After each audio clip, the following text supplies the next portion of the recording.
గతంలో మున్సిపల్ శాఖ మంత్రిగా ఉన్నారు కేటీఆర్ వీటికి అడ్డుపడ్డారంటూ పెద్ద ఎత్తున ఆరోపణలు వస్తున్నాయి. కేటీఆర్ స్వయంగా పర్మిషన్ ఇచ్చినట్టుగా కూడా ఒక లెటర్ ఉంది. ఎస్, మీకు అది కూడా చూపించే ప్రయత్నం చేస్తాను. కేటీఆర్ ఇచ్చిన లెటర్ని వాసవి గ్రూపు ఇదే లెటర్ని పదే పదే చూపిస్తున్న పరిస్థితి. ఒకసారి మీకు ఎస్, ఇది వాసవి గ్రూప్ ఇచ్చేటువంటి ఆ పర్మిషన్, కేటీఆర్ సంతకంతో కూడుకున్నటువంటి పర్మిషన్ ఇది, రైట్. ఇది సో ఈ రకంగా అప్పట్లో కేటీఆర్ దీనికి అండదండలు ఉన్నాయి, బాహటంగా మంత్రి హస్తం ఉందంటూ చర్చలు వినిపించాయి. మొత్తం మీద మంత్రి అప్పట్లో ఆ మంత్రి కేటీఆర్ ఇచ్చినటువంటి చెరువును అభివృద్ధికి ఇవ్వాలంటూ ఆదేశాలు ఇవ్వడంతో ఈ ఆరోపణలకు మరింత బలం చేకూరింది. ఇక కోమటికుంట చెరువును పూడ్చి దర్జాగా కబ్జా చేస్తున్నారని పనులు నిలిపివేయమన్న కమిషనర్ మాటలు కూడా అక్కడ బేఖాతరయ్యాయి.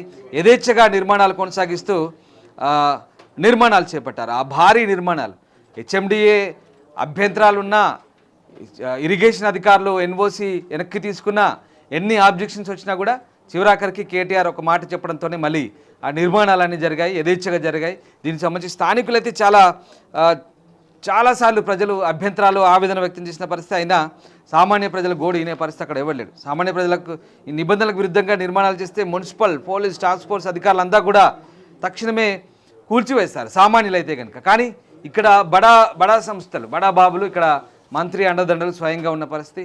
సో వాసవి అర్బన్ విషయంలో అది చాలా క్లియర్గా ప్రూవ్ అయినట్టుగా అర్థమవుతుంది. ఇన్ని శాఖలు నో ఆబ్జెక్షన్ వెనక్కి తీసుకున్న, అభ్యంతరాలు వ్యక్తం చేసినప్పటికి కూడా కేవలం కేటీఆర్ చెప్పిన ఒక్క మాటతో, ఒక్క సంతకం పెట్టి, ఒక అనుమతితోనే ఇదంతా జరిగినట్టుగా అక్కడ మనకు అర్థమవుతుంది. సో ఓవరాల్గా ప్రస్తుతానికైతే ఇప్పుడు ఈ అంశంలో స్థానిక ప్రజలు కూడా చాలా ఆగ్రహం వ్యక్తం చేస్తున్న పరిస్థితి కనబడతా ఉంది. మొత్తం మీద మున్సిపల్ శాఖలకు, సామాన్యులకు ఒక చట్టం, ధనికులకు మరో చట్టం అంటూ ప్రజలు కూడా మండిపడుతున్న పరిస్థితి.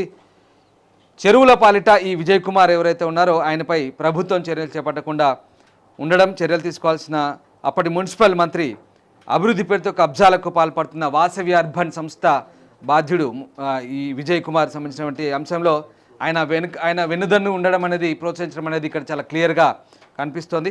అయితే వాసవి నిర్మాణ సంస్థలపై కేసులు నమోదైనా కూడా రెరా కూడా పట్టించుకోవడం. రెరా అంటే రియల్ ఎస్టేట్ సంబంధించినటువంటి సంస్థ, క్రెడా ఏదైతే ఉందో దానికి సంబంధించిన అనుబంధ సంస్థ రెరా అంటారు. సో దీనికి ఖచ్చితత్వం, ఎందుకంటే రెరా, క్రెడా ఇవన్నీ కూడా ఖచ్చితంగా ఈ రియల్ ఎస్టేట్ సంస్థలకు సంబంధించి ఒక ప్రామాణికమైన సంస్థలు. ఇవి కూడా ఆఖరికి రెరా కూడా ఎట్లాంటి అభ్యంతరాలు వ్యక్తం చేయలేదు. ప్రభుత్వ సంస్థలే, ప్రభుత్వ రంగ సంస్థలు, విభాగాలు, డిపార్ట్మెంట్లే ఆబ్జెక్షన్ చేసినప్పటికి కూడా, ఎందుకంటే మంత్రి అండదండాలు ఉన్నాయి కాబట్టి ఎవరేం చేయలేని పరిస్థితి. ఆ రకంగా అప్పట్లో ఇదంతా కూడా బీఆర్ఎస్ హయాంలో మంత్రి అండదండలతో ఈ అక్రమ నిర్మాణాలు జరిగాయనేటువంటి ప్రధాన ఆరోపణ. సో మొత్తం మీద ఈ చెరువు అక్రమాలు ఏదైతే ఉన్నాయో, వాస్తవానికి ఇప్పుడు ఈ హైడ్రా చేసినటువంటి టాస్కుల్లో ముఖ్యంగా ఆక్రమణలను, చెరువుల్లో ఉన్నటువంటి ఆక్రమణలు, కుంటలు, అలాగే నాలాలు, తర్వాత ఈ ట్రాఫిక్ క్రమబద్ధీకరణ, ఇదంతా హైడ్రాకు ఉన్నటువంటి ప్రధాన టాస్కులు. ఈ రకంగా ప్రస్తుతానికైతే ఈ వాసవి అర్బన్ అయితే ఏదైతే కోమటికుంట చెరువులో ఆక్రమించినటువంటి 1 ఎకరానికి సంబంధించి అయితే ఆ భారీ బహుళ అంతస్తుల భవనాలను కూల్చివేయాలి. ఆ వాసవి సంస్థ యజమాని విజయ్ కుమార్పై కేసు కూడా నమోదు చేయాలి. మళ్ళీ ఇవన్నీ కూడా భావితరాలకు కాపాడే ప్రయత్నం చేయాలి. ప్రభుత్వ సంస్థలు ఏదైతే ప్రకృతి పర్యావరణాన్ని కాపాడే దాంట్లో భాగంగా ప్రస్తుతానికి ప్రజల ప్రాపర్టీ అనేది, ఇదంతా కూడా ప్రజల ప్రాపర్టీ. ఓవరాల్గా ఇదంతా కూడా మళ్ళీ వీటిపై చర్యలు తీసుకోవాలంటూ కోరుతున్న పరిస్థితి. ఓవరాల్గా ఎస్, మీరు చూసిన దృశ్యాలు ఒకసారి వాసవి అర్బన్ ఇప్పుడు ప్రస్తుత పరిస్థితి, ఇప్పుడున్న స్టేటస్ ఒకసారి మనం చూడొచ్చు. ఆ దృశ్యాలు విజువల్స్లో వాసవి అర్బన్ గ్రూప్ నిర్మించినటువంటి ఆ బహుళంతస్తుల భవనాలు, ఎస్, ఇప్పుడు అవే ఒక్క కోమటికుంటలో ఆ ఎకరం స్థలాన్ని ఆక్రమించి దర్జాగా నిర్మించినటువంటి అక్రమ కట్టడాలు ఇవే. సో వీటి మీదే ప్రస్తుతం హైడ్రా లీగల్ ఒపీనియన్ తీసుకోబోతుంది. అన్నీ అనుకున్నట్టుగా జరిగితే ఆ పక్క విజువల్స్లో మీరు చూసిన దృశ్యాలను బట్టి నోయిడా తరహాలోనే ఈ వాసవి అర్బన్ కట్టడాలు ఖచ్చితంగా కూల్చివేయబోతున్నట్టుగా తెలుస్తోంది. సో చూడాలి మరి ఏం జరగబోతుంది. వాసవి విషయంలో చాలా రోజులుగా వార్తలు వస్తున్నాయి. వాసవి విషయంలో వెనకడుగేస్తున్నారు, కూల్చివేయట్లేదు, ఏం జరుగుతుందంట. కానీ హైడ్రా మాత్రం ఎవరిని వదిలిపెట్టలేదంటూ చెప్తున్న పరిస్థితి. అప్పటి మంత్రి కేటీఆర్ అండదండలు కూడా ఆరోపణలు వస్తున్న నేపథ్యంలో మరి ఖచ్చితంగా హైడ్రా ఈ విషయంలో చాలా పక్కాగా వ్యవహరించబోతుంది. చాలా పకడ్బందీగా వ్యవహరించి ఈ వాసవి సంస్థల కట్టడాలను కూల్చివేసే అవకాశాలు కనిపిస్తున్నాయి. సో మొత్తం మీద నోయిడాలో అయితే 1000 కోట్ల అయింది ఖర్చు. మరి వీటిని కూర్చోడానికి ఇక్కడ 500 మొత్తం ఓవరాల్గా ఈ 500 కోట్ల ప్రాపర్టీ ఏదైతే ఉందో, ఈ 500 కోట్ల వాసవి ప్రాపర్టీని కూల్చివేసే అవకాశాలు కనిపిస్తున్నాయి.